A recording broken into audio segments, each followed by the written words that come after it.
Most of the time, I use basic black cardstock as a layer on my card because it makes the top layer stand out.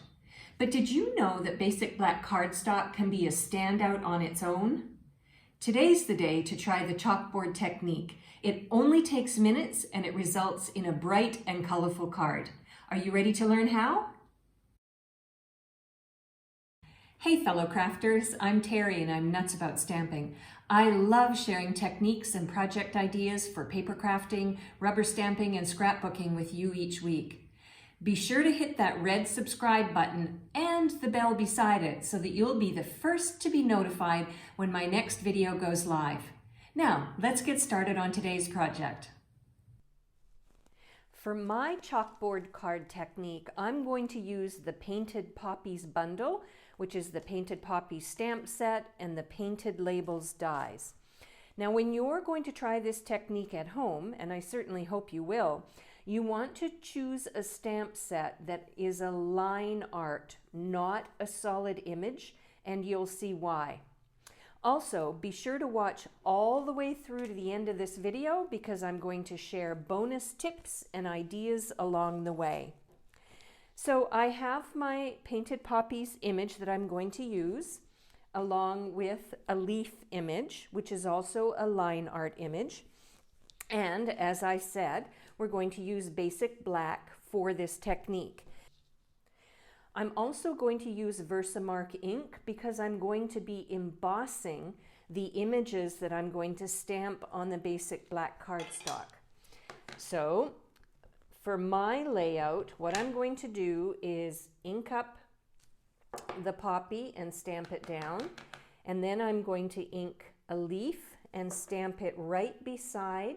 If you overlap, it's okay. Okay, and I'm going to stamp it, these two images, all the way around the outside of this basic black layer. So I'm going to do a leaf on this side, and then I've already inked this up. I'm going to stamp that down. And you're just going to keep back and forth between the two images until you get to the corner.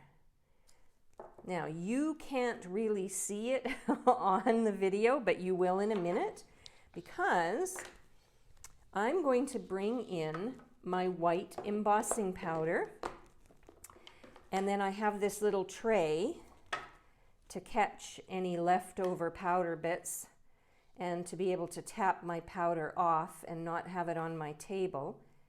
So I'm just going to sprinkle on top a generous amount of the embossing powder because I can gather it in a minute and reuse it for my next project.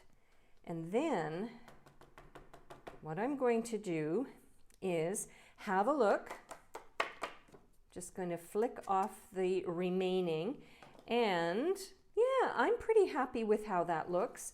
There's a little bit of a gap here, but I think I'm just going to leave it for the purpose of this video.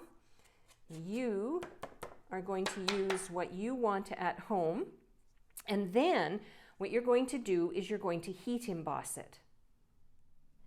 I have my heat embossing tool ready to go, so I will turn it on, bzzz, and I will heat emboss bzzz, all the way around, melting the white embossing powder on this basic black layer until it came out and looked like something like this.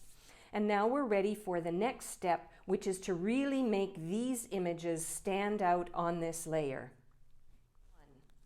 And this part is where the fun really begins. So you are going to look at your Stampin' Blends collection and you're going to pick a couple of colors that you want to use for the layer that you have just created. And what you're going to do, I have Granny Apple Green, and what I'm going to do is I am going to color right on top of the white embossing powder that has been melted and dried. It only takes seconds to dry.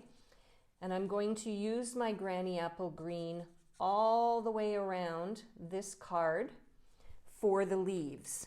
Then I'm going to use Poppy Parade, and I'm going to do the same thing.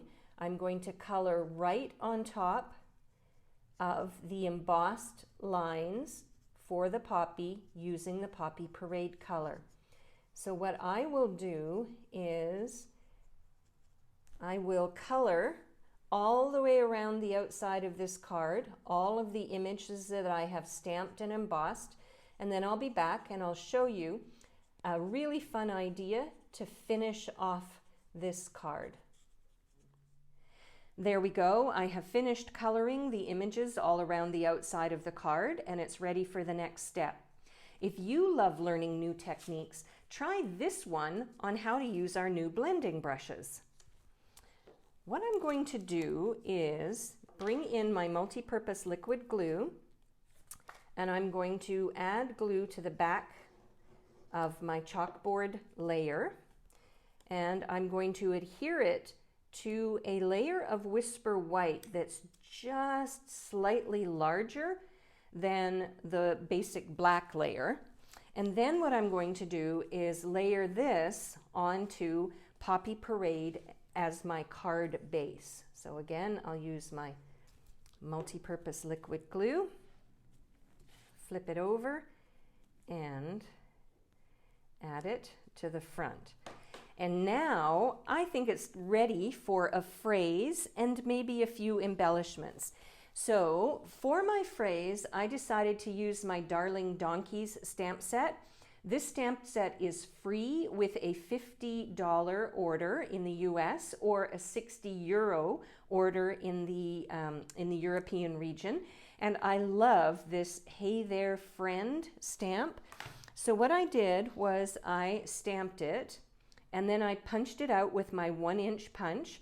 I used my Memento Tuxedo black ink. And then, as I said at the beginning of the video, I used my Painted Labels dies, and I had a scrap piece of Granny Apple Green cardstock, and I took one of the dies in the pack and die cut it out.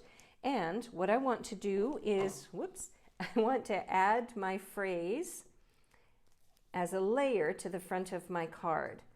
So the stamped image, I will just use my multi-purpose liquid glue, but for adding this to my card front, what I'm going to use is a couple of the mini Stampin' Dimensionals.